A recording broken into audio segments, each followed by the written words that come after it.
All aboard everyone and welcome to Hype Train, the show where we get hype about upcoming game releases. For some reason today, I feel like spiking up my hair, going back to high school, and being incredibly angsty. No, I'm not going through a midlife crisis, I'm just thinking about Persona 5, the hip new JRPG that's coming out on April 4th, 2017. Unless of course you live in Japan, then you got this game a year ago and I'm really sad. Persona 5 is unsurprisingly the 5th game in the Persona series, as long as you ignore all the spin-offs of course. And the series as a whole has gained a very strong following from both American and Japanese audiences. If you're already into the series, then you've probably already pre-ordered the super fancy deluxe edition, and you've been on board this hype train for quite some time. However, if you can't tell your Izanagi from your Soma healing elixirs, then maybe this video will give you a few reasons for why you should be getting excited for Persona 5. Let's begin. For our first point today, you should be excited for Persona 5 because it is the first Persona game to ever be on PS4. Or, now that I think about it, the PS3. For those of you who do not know, it has been 8 cold and lonely years since the last direct sequel, Persona 4, released. Way back in 2008 on the PlayStation 2. That's right, you heard me, PS2 in the year 2008.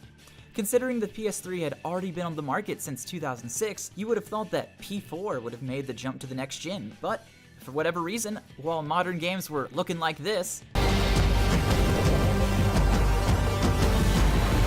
Persona was rocking it old school like this. Being on the graphical powerhouse that is the PS4, especially when compared to the PS2, I am incredibly excited to see what the developers will be able to do with the new hardware. We take it for granted these days, but this will be the first time that the Persona games have had high-definition graphics, online capabilities, higher character counts on screen, greater audio quality, the potential for larger areas with less loading screens, etc., etc. This all sounds like really basic stuff, but again, if the last mainline Persona game you got to play was this, then you should have every reason to be excited for this tech upgrade. And for point number 2, Persona 5 is going to be getting vast improvements in its exploration and dungeons. So the Persona series is a rare type of RPG. For some strange reason, it's actually fun to battle the enemies in the game and to even level up in the dungeons. Who would have guessed? That being said, the dungeons that you did end up fighting in were always kind of boring and flat. Old Persona games had one specific theme tied to each dungeon and then it never changed.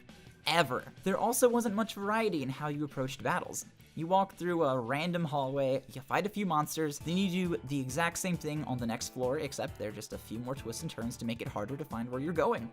Not really fun design there. So Persona 5 seems to have addressed these criticisms, and dungeons look a lot more lively and a lot more engaging. Looking at these trailers, you can see that you can platform across the map, you can stealth past specific enemies, and you even turn into a mouse for some reason. A little weird, but it does look like things will be a lot more entertaining than they were in the last game. This is good news for modern gamers because a lot of us do not have the longest of attention spans. Okay, point numero tres. So I haven't played the game yet, so this is a bit of an assumption, but I'm gonna take a stab here and say that there's gonna be a very good story in this game. So a Persona game lives or dies by its storytelling. Like I've said, the combat's fun, it's engaging, but after you've beaten up the same bad guys for 50 plus hours, you'll be forgiven for wanting to finish the game just so you can wrap up the story. There's a story synopsis for the game which I found on ye old YouTube, and I'll read it. I think you'll find it rather interesting. Persona 5 is a game about the internal and external conflicts of a group of troubled youth who live dual lives. They have the typical ordinary day-to-day of a Tokyo high schooler attending class, after-school activities, and part-time jobs, but they also undertake fantastical adventures by using otherworldly powers to enter the hearts of people. Their power comes from the persona, the Jungian concept of the self. The game's heroes realize that society forces people to wear masks to protect their inner vulnerabilities, and by literally ripping off their protective masks and confronting their inner selves, do the heroes awaken their inner power and use it to strive to help those in need. Ultimately, the group, the Phantom Thieves, seek to change their day-to-day world to match their perception and see through the masks modern society wears. Now, doesn't that sound like a story you want to figure out the ending to? It sounds a lot better than, oh no, this vaguely foreign guy shot something, let's go shoot him back.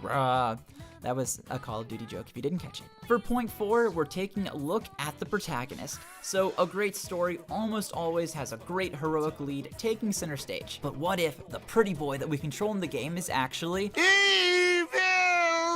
Now, I could be wrong. Maybe the new character, named Protagonist actually, isn't all that bad. Maybe that's just ketchup on his face, and those glowing yellow eyes could just be a side effect of a terrible accident at a light bulb factory. Physical appearances aside though, we do see the character breaking into a building that is guarded by armed police officers, so that does seem at least slightly naughty. You definitely look like more of an anti-hero instead of the typical Boy Scout type we're accustomed to, so I really am excited to see what this story does with this guy and with the supporting cast. Reason 5 you should get hyped?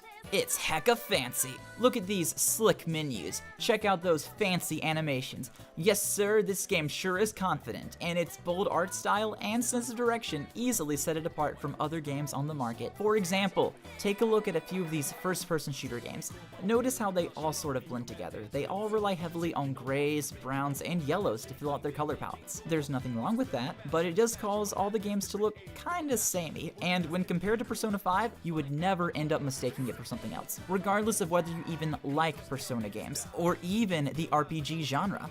This is one of those games that will immediately strike your eyes while you're shopping. For myself personally, I am blown away by the game's presentation, and I can guarantee you will never mistake Persona 5 for something else. And for our final point, this may seem a tad redundant if you're not already into the series, but you should be hyped for Persona 5 because it's a new Persona game. So if you haven't played these games, you won't quite understand what I'm talking about, so you should go ahead and play the others. I would say skip 1 and 2 because they're old and just play through 3 and 4. Go ahead, we'll wait. Welcome back. What did you think?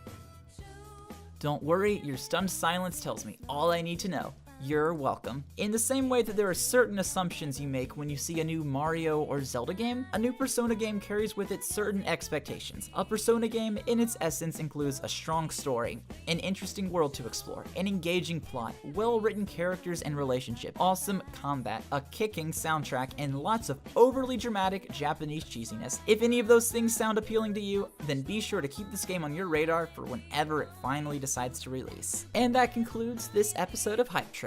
Are you hyped for this game yet? Were you already hyped? If you're not hyped, what would this game need to have to make you hyped for it? Feel free to share in the comments with all your YouTube buddies and let us know what other games you think we should be hyped about. Have a great day, everyone, and we'll see you next time on Hype Train.